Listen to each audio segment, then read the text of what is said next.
won in 2018. In 2017, the winner was Youthquake. Post-Truth took the prize in 2016. You may be wondering what on earth we're talking about. Every year, the Oxford Dictionary puts out a prize for the best word of the year, and those were the winners from 2016, 17 and 2018. However, 2015 was a very strange year because for the first and only time so far, an actual word didn't win the prize.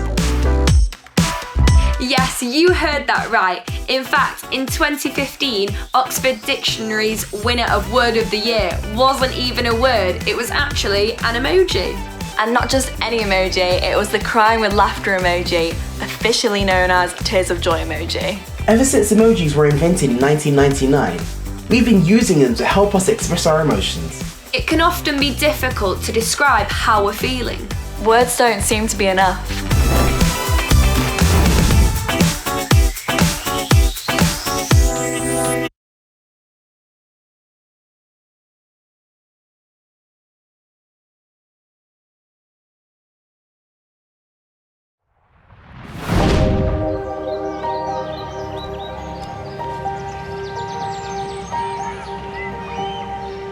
When things are confusing and you can't make sense of something, it's often good to look at things from another person's perspective. Sometimes it is easier to know how to express yourself if you have a greater understanding of the challenges that others face.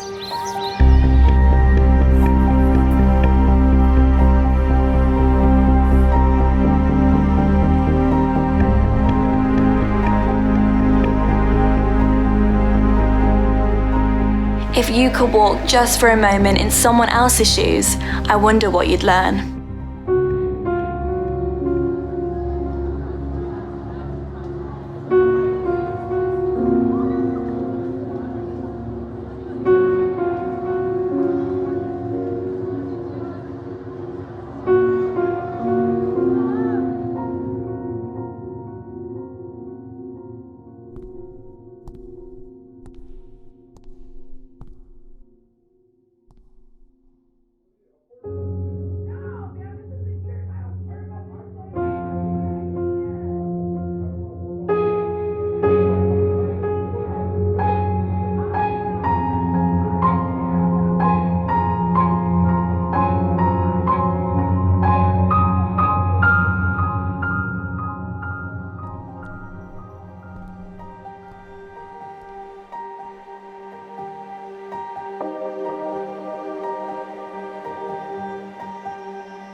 The Bible has a lot to say about the ups and downs of life. In John's Gospel, Jesus' friends Mary and Martha get a message to him that their brother Lazarus is really sick and things don't look good. With their world falling apart, they call for Jesus in desperation. By the time Jesus gets there, however, Lazarus is dead. The family have prepared and wrapped his body, they have wept and held a funeral, and they have put his body in a tomb.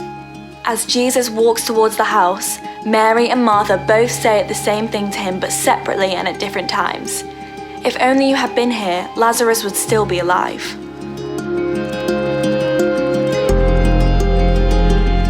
There's huge disappointment that Jesus wasn't there at the time they needed him.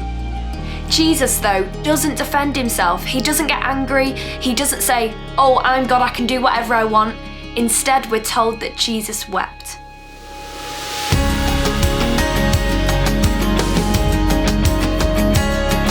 And if you've heard or know the story of Lazarus, then you'll know that Jesus goes on to raise Lazarus from the dead.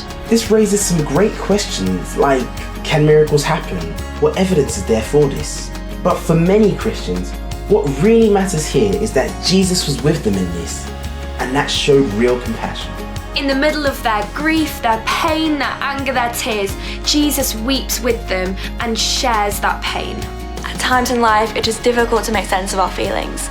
But when we put ourselves in other people's shoes, or know that there's a God that loves and cares for us, then that can transform any situation. It might help us make sense of our feelings, and also transform the situations of others.